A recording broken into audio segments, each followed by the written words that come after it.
Bonjour à tous et bienvenue pour cette émission spéciale en direct du château de Caen. La ville fête son millénaire, 1000 ans d'existence. On le rappelle pourquoi cette année, puisque la première trace écrite de la ville qu'on nommait alors Catomagos, c'est en 1025 dans un acte du duc Richard III. Alors on va évoquer cette grande année de festivités avec plusieurs invités et pour débuter avec nous le maire Aristide Olivier. Bonjour. Bonjour à vous. Et bien d'abord un mot sur ce château dans lequel nous nous trouvons. 2 ans de travaux, comment est le résultat ? Il est exceptionnel. De l'avis de tous ceux qui ont déjà visité l'enceinte, c'est un nouveau parc de 4 hectares et demi qui a été totalement repensé pour être un espace totalement végétalisé, familial. Et je n'ai aucun doute sur le fait qu'en quelques semaines, les habitants et les habitantes de la ville vont très vite revenir ici parce que vraiment, c'est un résultat à la hauteur de nos attentes. Et surtout quand il fait beau comme aujourd'hui, c'est vraiment l'endroit parfait. Non mais c'est une journée incroyable, c'est une date unique dans l'histoire de Caen, j'espère qu'elle marquera et c'est vrai qu'en plus c'est la plus belle météo certainement depuis 6 mois. On a beaucoup de chance et ce sera surtout pour les Canaises et les Canais vraiment l'occasion de découvrir ce nouvel espace qui a été vraiment totalement réussi et puis de lancer cette grande année des 1000 ans de Caen. Alors cette grande année, elle est lancée aujourd'hui. Le millénaire, c'est du 20 mars jusqu'à la fin du mois de décembre, donc une grande année de festivités. Est-ce que vous pouvez nous rappeler un peu les temps forts à suivre tout au long de l'année ? D'abord ce soir, évidemment, pour venir à partir de 19h14 précisément pour le démarrage de ce millénaire. Et puis ensuite, on aura des grands moments de rassemblement parce qu'il a cet objectif, le millénaire, c'est de rassembler les gens, de partager des ondes positive et c'est d'ailleurs ce que je souhaite ce soir. Maintenant, c'est aux Canaises et aux Canais de profiter. C'est leur année, c'est l'année pour notre ville. Alors on se retrouvera ensuite le 9 mai pour la grande parade opératique avec une très grande déambulation. J'espère qu'on aura la même météo. Puis le week-end maritime avec 48 bateaux sur le port qui remonteront jusqu'à Ouistreham. Et puis en septembre, un spectacle aquanaute. Et puis une clôture le 21 décembre devant l'hôtel de ville avec la 21e fenêtre du calendrier de l'Avent. Et une surprise. Ah, je ne dirai rien. Alors, on m'a déjà posé au moins 200 fois la question et 200 fois j'ai répondu que la tradition c'était de découvrir ce qui allait se faire sur cette 21e fenêtre, mais ce que je peux vous dire c'est que ça ne s'est jamais fait dans l'hôtel de ville. Et dans ce cas, alors parlons de cette parade opératique, c'est vraiment le temps fort parmi tous les temps forts. C'est le grand moment d'abord parce qu'il y a plus de 2000 Canaises et Canais qui ont participé à sa construction, soit par un petit bout de costume, soit par un moment dans le défilé. Et puis on démarrera à côté de la prairie pour rejoindre le port en passant évidemment par la mairie, la place Saint-Sauveur, la place de la Mare, le port. Voilà, ce sera un moment de rassemblement pour finalement partager et se dire que à Caen on peut être heureux, vraiment. Cette année de festivité, est-ce qu'elle est seulement à destination des Canais ou tous les Normands sont conviés finalement à faire la fête ? Pas que les Normands, au-delà même. Parce que le deuxième objectif, au-delà de partager des grands moments de ce millénaire, c'est de faire en sorte qu'on révèle au plus grand nombre nos atouts. On a considérablement beaucoup de chance à Caen. On a des services d'une très grande métropole. On est une ville à dimension humaine à 15 minutes de la mer, 15 minutes de la campagne. Et voilà, c'est peut-être de prendre collectivement conscience qu'ici on vit bien et qu'on a cette chance. Donc c'est aussi de dire aux autres, n'hésitez pas, vous pouvez venir à Caen. C'est une ville magnifique dans laquelle on peut vivre et être heureux. Tout le monde peut venir à Caen. Vous y serez ce soir. Quel est votre programme ce soir pour cette grande Il est chargé. C'est une journée particulière. Hein. Je serai le dernier veilleur à quelques mètres d'ici pour veiller sur la ville avant le coucher du soleil. Et puis ensuite, à 20h, j'aurai la chance d'ouvrir les portes du château pour que les Canaises et les Canais se réapproprient ce lieu. Parce que maintenant, c'est à eux de profiter. C'est leur moment. Voilà, je remercie vraiment les équipes qui se sont mobilisées. Elles ont fait un travail formidable. Maintenant, c'est place à la fête, place à cette année unique pour les Canaises et les Canais. Eh bien, merci. On vous souhaite un bon millénaire. Et puisqu'on a évoqué les veilleurs, on se retrouve dans quelques minutes avec comme invité une ancienne veilleuse de la ville de Caen. Si vous êtes passé par la ville ces derniers mois, vous avez peut-être aperçu une petite boîte sur les remparts. Elle est occupée 2 fois par jour par des veilleurs. Régine Châtaignier a été l'un d'entre eux. Bonjour. Bonjour. Expliquez-nous un peu le principe. Depuis 1 an, chaque matin, chaque soir, des habitants veillent sur la ville de Caen, c'est ça ? Oui, c'est ça. C'est une performance artistique imaginée et créée par une chorégraphe, Joanne Layton, et qui a voulu symboliser un petit peu un événement dans une ville. Je crois me souvenir qu'elle a commencé à Belfort. Et comme ça a plu, le bouche à oreille fonctionnant, plusieurs villes ont demandé. Elle en est à sa 14e édition. Et donc il s'agit d'une chaîne humaine qui est formée par des veilleurs, des volontaires, qui au lever du soleil et au coucher du soleil surveillent leur ville dans le calme, sans montre, sans téléphone. C'est un projet qui a été lancé il y a un an, donc c'était en guise de compte à rebours avant le début des festivités du millénaire qui ont lieu ce soir. Vous, quand est-ce que vous avez veillé sur la ville? Alors j'ai fait ma veille le 3 octobre 2024, le soir. Et donc j'attendais l'événement depuis que Joël Bruno en avait parlé, donc j'étais à l'affût.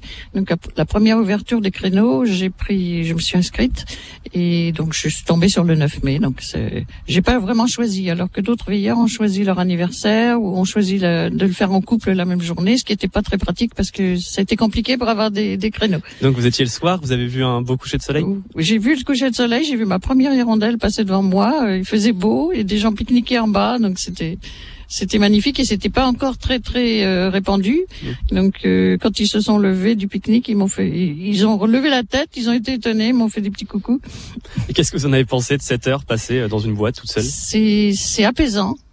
Je m'étais un petit peu préparée, donc moi j'ai essayé d'imaginer ma ville depuis 1025 avec toutes ces transformations, donc il y avait un peu d'imagination, mais c'est surtout ça que j'ai observé et que j'ai essayé de voir.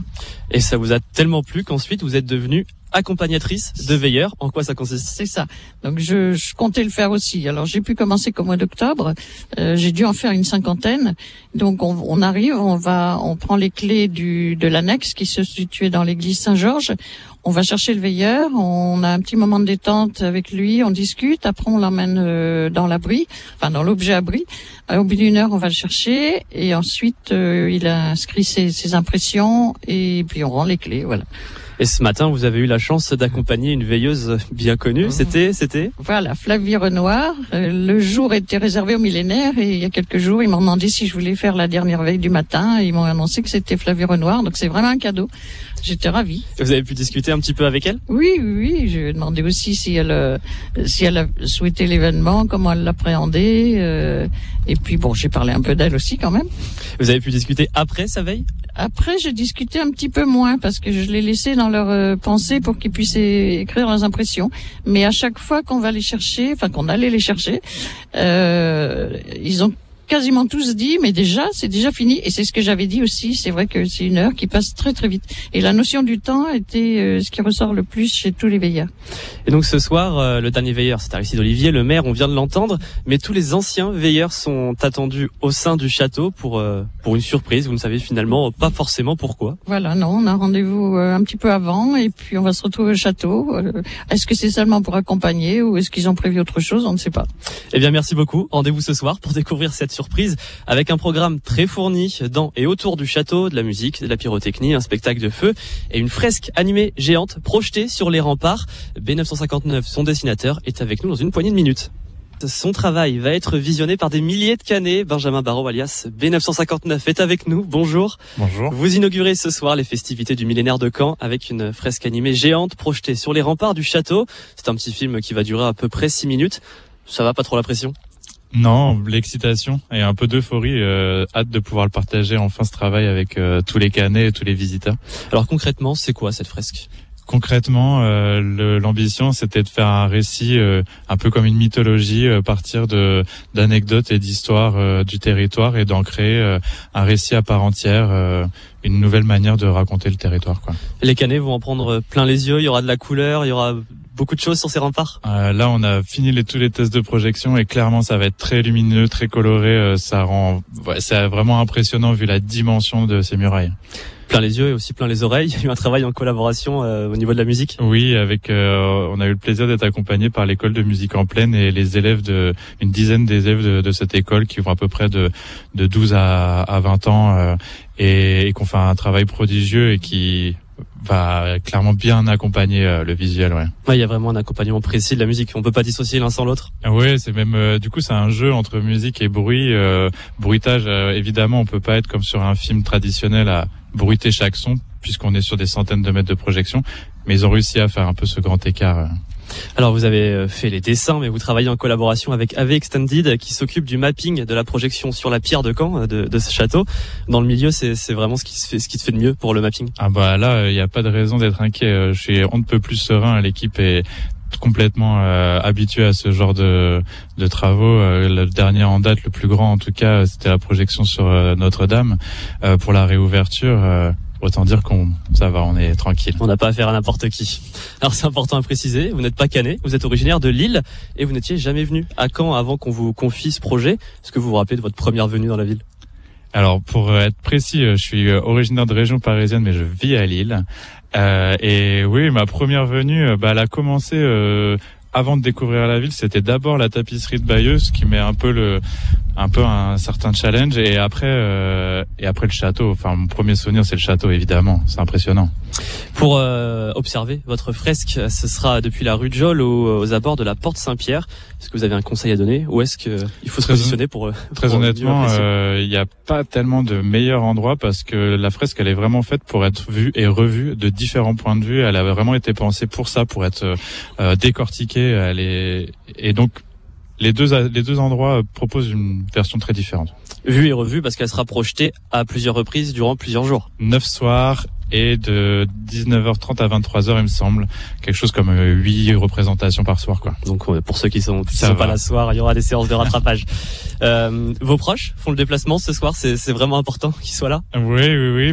En fait, la proposition artistique de projeter sur des murailles, elle permet d'ouvrir ce travail à tout le monde et ils m'ont fait le plaisir et la chance de se déplacer pour regarder, pouvoir cette fois partager mon travail facilement avec eux et c'est un vrai plaisir. Est-ce que c'est le plus gros projet de votre carrière artistique ? C'est difficile de comparer en termes de dimension. Oui, je pense que oui.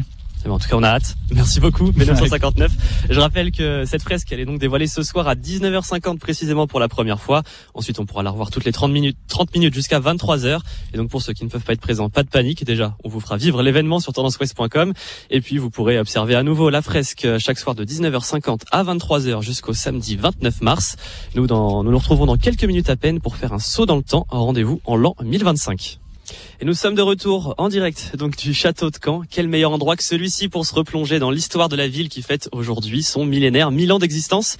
Samedi et dimanche, des passionnés de l'époque médiévale vous attendent nombreux dans le parc d'Ornano de l'Abbaye aux Dames. Ils vous proposent de découvrir Cadomus en 1025, une reconstitution et de nombreuses animations durant 2 jours. Et pour en parler avec moi, Clotilde Hagen et Pauline Vigreux. Bonjour à toutes les deux. Bonjour. Et vous êtes venues avec un accoutrement spécial. Peut-être, est-ce que Pauline, vous pouvez décrire les habits de Clotilde ? Tout à fait. Donc, elle est vêtue d'une robe bleue assez vive, signe de richesse, d'un voile et d'une cape de circonstance parce qu'il fait encore un petit peu froid. Donc voilà. C'est le printemps, mais voilà, faut pas abuser. Et vice versa. Donc Pauline est en tenue de marchande, donc elle a une robe en laine toujours de couleur jaune vif, avec une cape également et un voile en lin. Alors vous serez donc samedi et dimanche avec votre association Normanie et Draconesse dans le parc d'Ornano. Votre association fait partie du collectif La Confrérie Normande qui organise cette grande fête avec un programme très fourni. Quels sont les temps forts ? Eh bien, du coup, on aura l'occasion d'avoir Nessa Melda à 3 reprises dans la journée pour présenter des chansons du geste sur 3 thématiques différentes. On aura également une cour de justice. Donc, c'est notre nouveauté. En fait, ça a été organisé par des membres de l'association Les Compagnons Normands. Donc, ils présenteront un peu le fonctionnement de ce que pouvait être une cour de justice. Donc, voilà, des jugements rendus par le Seigneur et en l'occurrence le Duc ici. Des animations pour les enfants à 2 reprises dans la journée, donc entraînement comme des vrais chevaliers. Une présentation des vêtements au XIe siècle, donc avec des tenues des différentes classes sociales, un entraînement de militaires, que ce soit avec des cavaliers et des militaires à pied.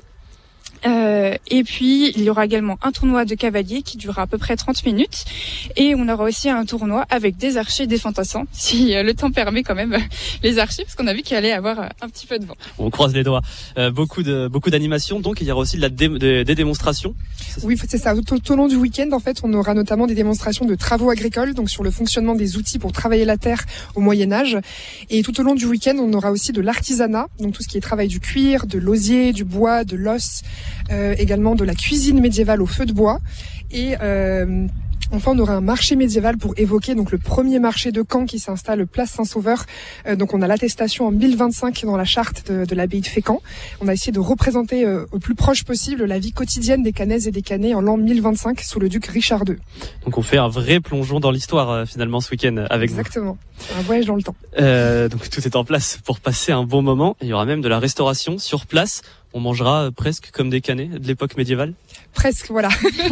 On aura 3 food trucks qui seront installés dans le parc, donc à proximité du Cèdre pour ceux qui géolocalisent, et qui pourront vous proposer de la restauration, des grillades au feu de bois, des crêpes et des galettes pour tous les goûts.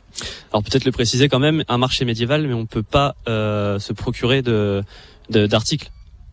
Alors, il y aura une reconstitution d'un marché, une évocation d'un marché, mais il y aura également aussi des artisans qui seront présents sur place. On aura notamment une forge, la forge de Kobanos. On aura également des ventes d'objets en cuir et en bois avec des cas création de cuir et atelier des lances. On aura également atelier cuir fait les couleurs. On aura aussi de la poterie, des céramiques, donc avec l'atelier des idéogrammes. Et il y aura également de la verrerie avec courgane et aussi tout ce qui est vitraux et miroirs par l'atelier de Runa. Et enfin, la tanière de Bernil qui présentera tout ce qui est bougies, chandelles en cire et des céramiques également. Eh bien, merci à toutes les deux. On le rappelle, la reconstitution, c'est samedi et dimanche dans le parc d'Ornano à Caen. C'est gratuit et on se dit à tout à l'heure pour recevoir notre dernier invité. Un château qui se révèle au Cannet ce soir. À partir de 20h, les habitants sont invités à pénétrer à l'intérieur. Un château magnifié par 2 ans de travaux. Et il est ce soir le théâtre d'un spectacle de feu, un spectacle pyrotechnique. Pour en parler avec nous, Pierre de Mecnem, bonjour. Vous êtes le directeur artistique du projet Incandescence au sein de la compagnie La Machine. Concrètement, qu'est-ce que vous proposez ce soir au Cannet ?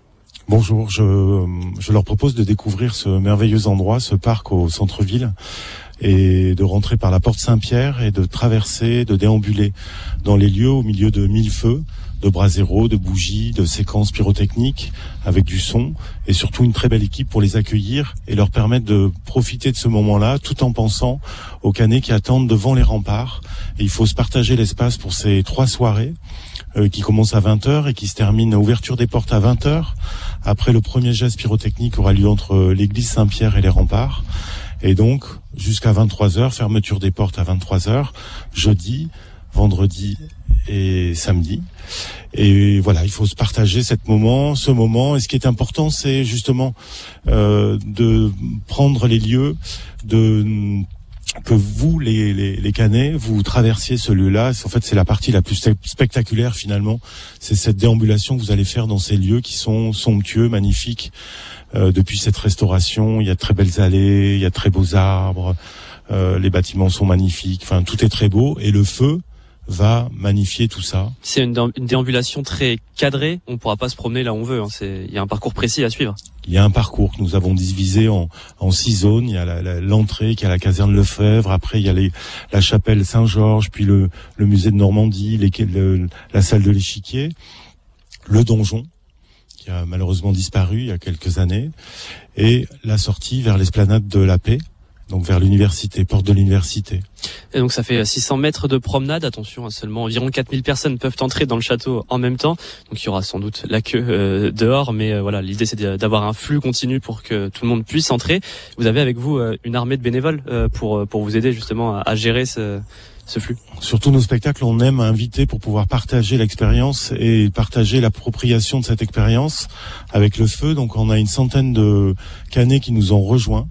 Il y a des complices, on les appelle les complices de la mairie de Caen, mais aussi il y a des élèves de l'Institut Le Monnier et des gens qui sont proches de la compagnie Amavada aussi, qui ont l'habitude de travailler avec eux et qui viennent renforcer notre équipe.